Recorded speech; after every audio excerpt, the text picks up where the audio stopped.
Hello, good morning everyone. Very nice to meet you. I'm Pepiamin Pincu, as known on the internet. Thank you. And we're going to have a short discussion about NFTs and the different industries that they manage. I want to invite next to me Lukas, who is working on on-chain smokers. They are using NFTs benefits for real-life utilities. Let's go. We have Robert from Dragon's Arena. They are building a game using NFTs. We have Cristian from Synth Legion. They have a very high-quality 3D art collection. And we have Alexandru from NFTim. They are enhancing access for developer tools.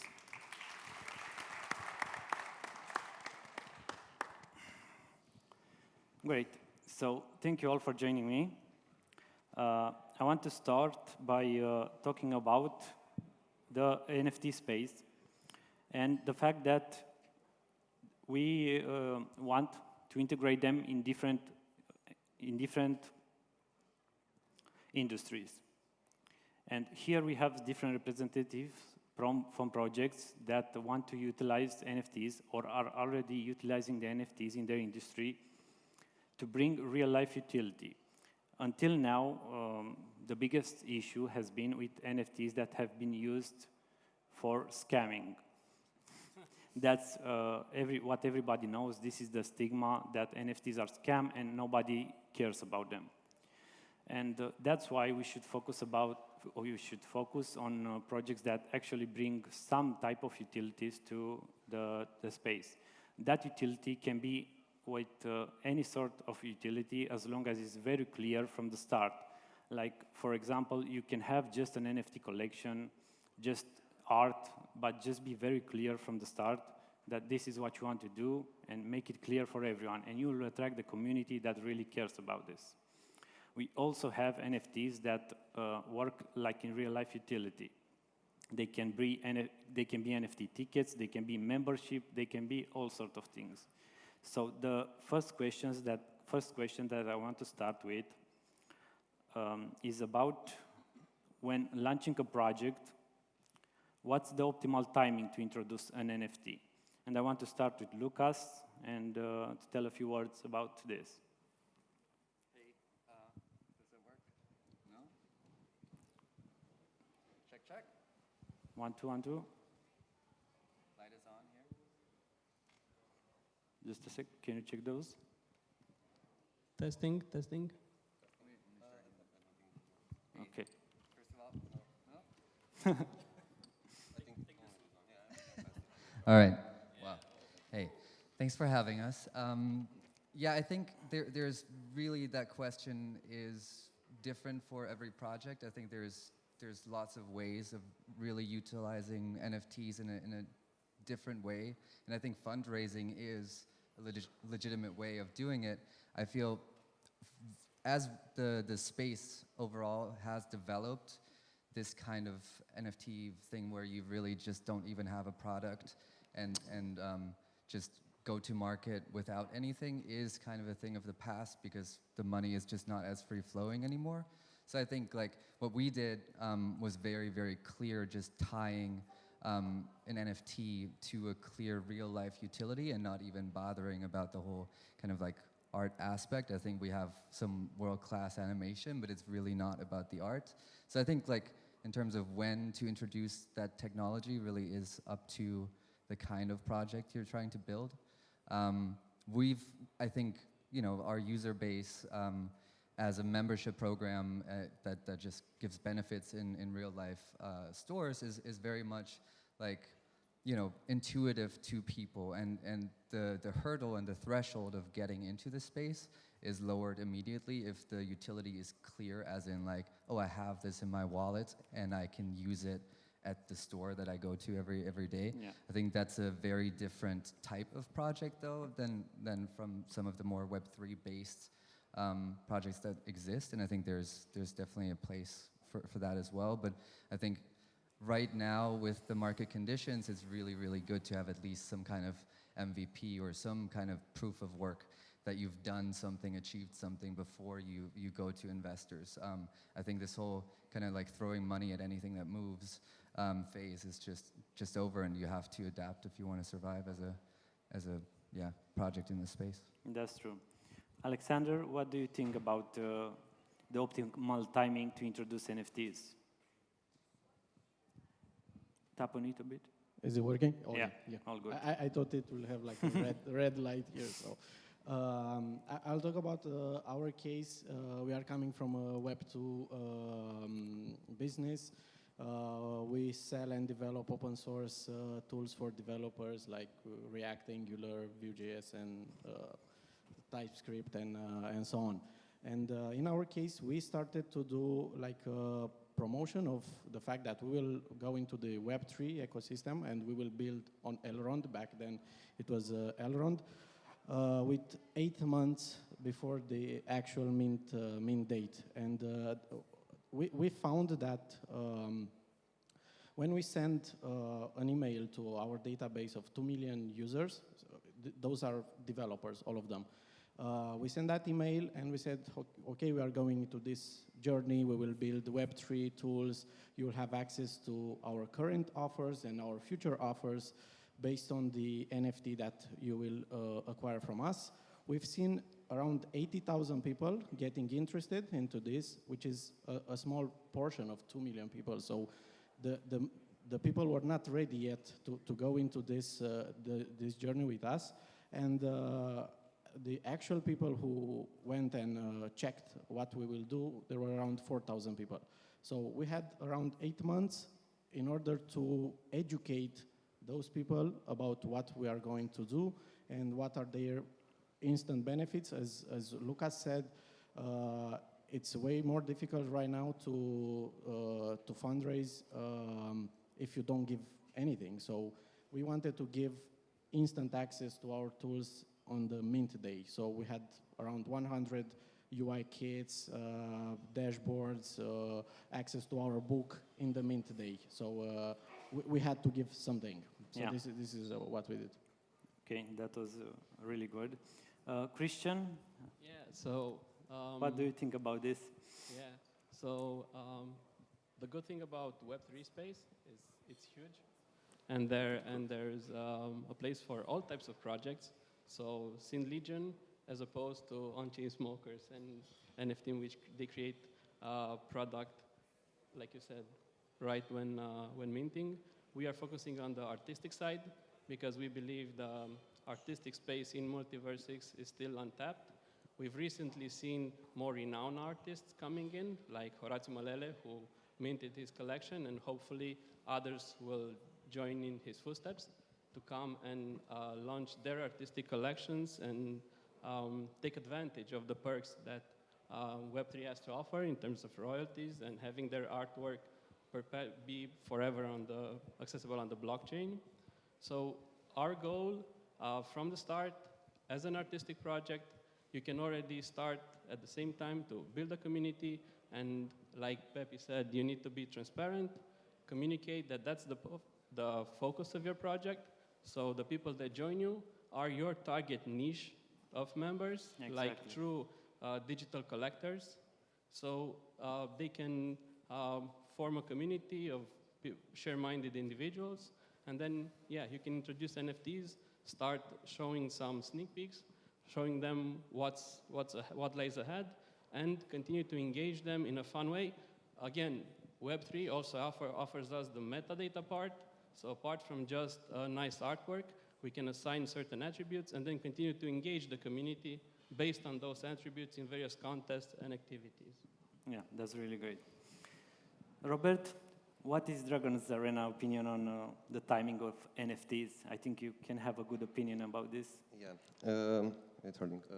I think it's like for different projects. Like, what do you want? Oh my God. Let's just talk about the case of Dragon's Arena. Yeah, you started first your collection. Yeah, in our about collection, 2 years ago. Yeah, we are almost 2 years ago starting, And the main purpose of our collection was a game, to launch a game. But also on the roadmap, we had some interesting things, like building an AR Connect, an AR app, when our holders could transport their dragons into the real world. So that's haven't been done before on MultiversX. So the main purpose was to gather funds to build a game. But before having the game, so our users could interact directly with their NFTs. Yes. And in time, we implemented also staking and many other benefits just to wait the game launch. And in these days, we have a pre-alpha testing. And what's the feedback so far of the game? The feedback was really good. People enjoyed it. We had also some bugs. We had some, but yeah, that was with pre-alpha. Okay. Can That's I great. add something? Sure. I think also like in this market, this whole like selling out is the only way to have a sustainable collection is no longer true. I think if you start a collection, you don't need to go for the 10,000 sellout in minutes. Like it's really important that you've built a sustainable business together with a community that you attract. And I don't really think this type of like hype mint or all of that, I think we're really over that. I think we're transitioning into a more mature era where you are allowed to kind of evolve with the community, and if you find enough customers, if you build a satisfied customer base, you can really build with that base. You don't really need to get all the funds at once. You can sustainably grow with the people that are attracted to your project for whatever reason. Indeed. It's very important to focus on building at least a baseline, to build at least an MVP, to gather people that believe in that, and after that you can move forward and try to raise maybe money that you need to sustain your business, to have a runway. That's the main purpose for some. But on another note, we can also talk about how does your project bring value to NFTs? Let's see, Lukas. Yeah, it's kind of interesting. We also started as like kind of thinking we might be an NFT project, and kind of learned we weren't. So for us, it was really kind of going the opposite route. We wanted to connect Web 2 physical businesses with Web 3 technology, and not just use the technology because it's cool and fun and new and whatever, but actually because it brings extra benefits that you don't have when you use Web 2 technology, right? So we were very much focused on, okay, why are we doing this? Even though we thought that people would be like, oh, cool, an NFT, Yes. like I'll get into this and then I'll learn all about it. Didn't happen, but that's fine, like if you have a utility and people are happy to buy this NFT just to use it as they would normal cards or membership cards or something like that, I think that's a great way of getting them started, and they don't even need to know all the ins and outs, of course. Like, it's totally fine if they want to learn about blockchain and Web3, amazing. If they don't, that's fine. They'll learn it sooner or later. We wanted to put something in their wallet that gives them value on an everyday basis, and then they can continue to engage with it, and will sooner or later learn what it's like. Like we started with just a digital membership card, essentially, that was an NFT, and then we built like a ticketing system on it. So you got a free ticket sent to your account. We can directly identify you. We can airdrop you cool stuff, art drops, whatever, from local artists, depending on your membership and location, etc. So there's like tangible benefits, I think, to using the technology, and I think focusing on that is really important, at least for if you're catering to a more traditional market.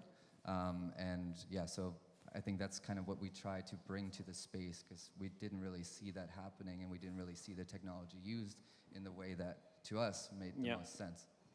So if you have tangible benefits, let's talk, Cristian, about how are the other benefits in the art space. So basically what we're doing, we're trying to provide our community with quality artworks on a monthly airdrop,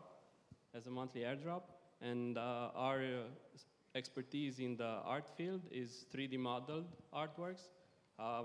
My colleague Neone, he does them in 3ds Max and renders them in V-Ray. So everything is done manually. It's not about AI, although there is a sector of artworks in MultiversX on AI, and that's fine as well. Also, we have pixel art, artists, and drawings, and so on. But we're focusing more on the 3D modeled artworks, and we have been airdropping them since January this year, 1 per month.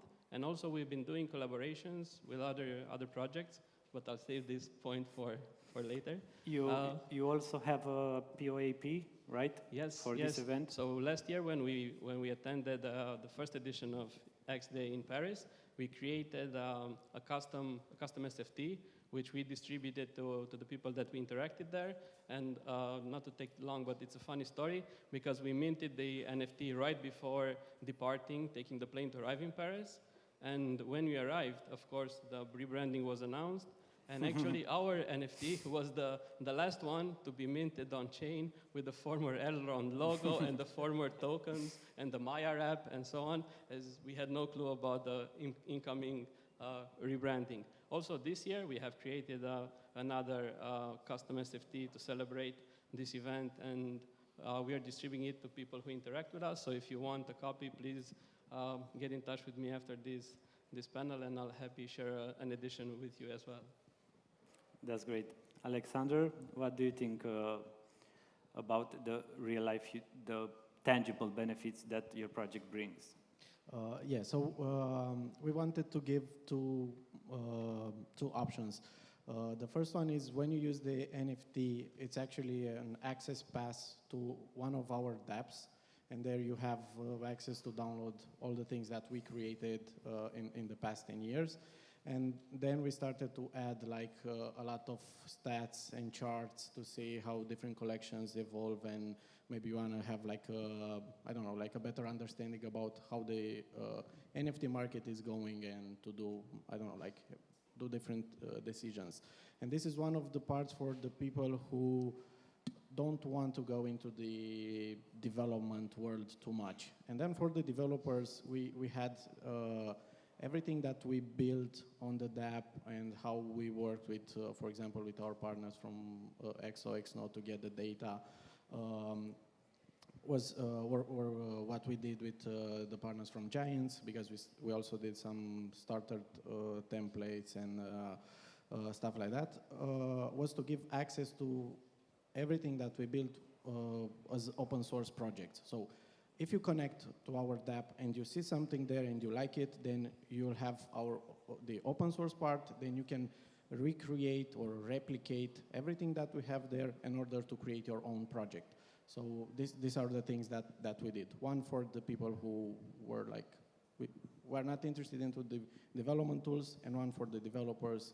And hope more developers will join and use what we did to help with adoption. That's really great. And Robert, how will NFTs be used in Dragon's Arena upcoming game, Gods of Fire?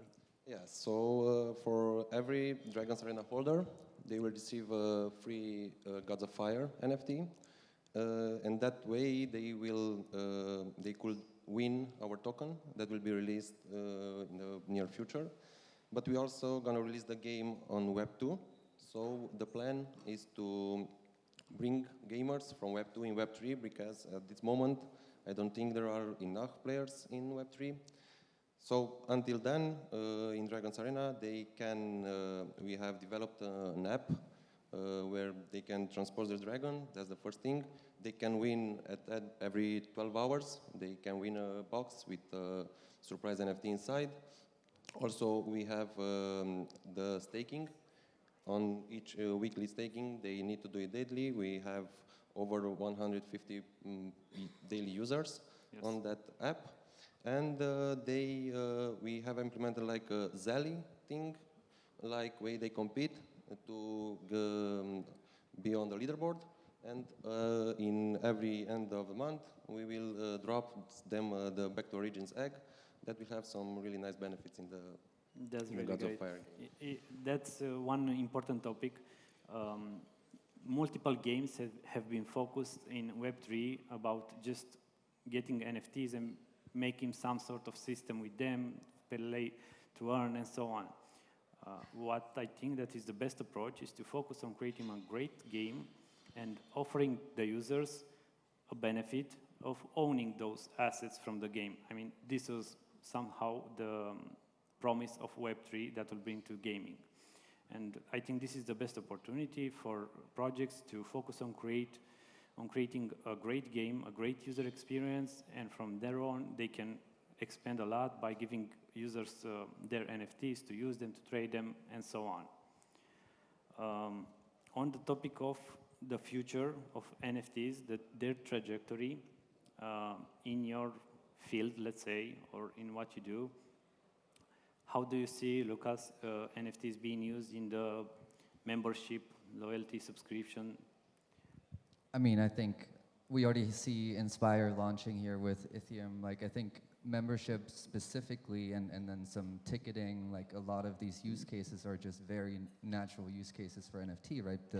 The whole thing about it, we make such a big fuss about it, but really is just a great way of uniquely identifying a person and tying it to a specific wallet without maybe taking all of their data, or at least while giving them full ownership of that asset, right? So I think, you know, that's gonna be the future, and I think we'll see less and less of these kind of like reverse engineered Web3 projects that are all of a sudden figuring out how to actually have people that want to use your stuff. Like, I think more and more of the focus will become to Start really from the user. Start from the user, think about it from the user perspective always, and then you know, figure out how to integrate Web3 technology into it, or even like ask yourself, is it necessary, right? Like, you know, sometimes you just see these things, it's like, I don't know why a user would go through all of these extra steps to do that, and as long as we're not at a point where things are as seamless and as they should be, I don't think we need that. And I also think like NFTs have somehow like nicheified themselves, right? Like, because we're thinking about this in such narrow terms, and like every NFT project needs to have staking and this and that and token. Like, a lot of these things just don't make sense. Like, don't do them if they don't make sense, and focus on the things that the technology is good at doing. And those are very specific and kind of straightforward, and I think that's where we're going, and that's where the space in general, I think, is headed. That's great. Alexander, what do you think about this in your industry, about the future of NFTs? I assume it's a pretty similar opinion, since yours is a membership I was as well. I was thinking almost the same things as Lukas. And what I had in mind while he was talking is that one of the really cool part is that, for example, if you create a dApp and you have multiple NFTs for multiple collections, then you can give to your users some unique features. For example, if somebody has like an NFT from each of our collections, I can give access to them, like to our new book. And in this way, the entire ecosystem is growing, because people are then going to buy one of the NFTs. So they are not stopping only to the mint and then nothing happens. So you can continue to do a lot of things inside the community with partners from the community.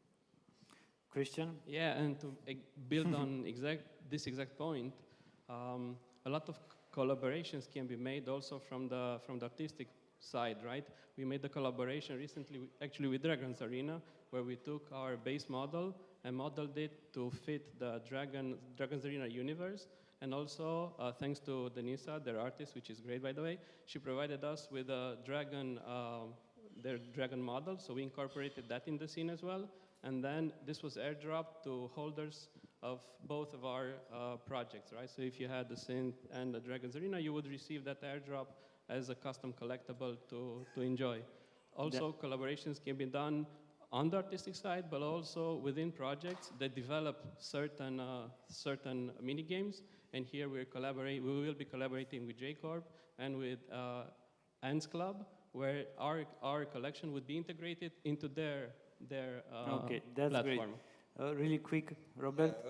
I think when the players from Web 2 will find out that in Web 3 you own your characters and they're not from the company, I think many people will join. Like in Web 3, when you have the NFT, is yours and only yours, and you can do whatever you do with, whatever you want with him. And I think that will be the future in my gaming. point of view, in gaming. Yeah. Okay, thanks a lot to everyone. This is just a short discussion about NFTs, but we can always talk more online, offline. The idea is to know that NFTs have different kind of utilities and all can be achieved through Web3. Thank you all. Thank you. Thank you. Let's just go.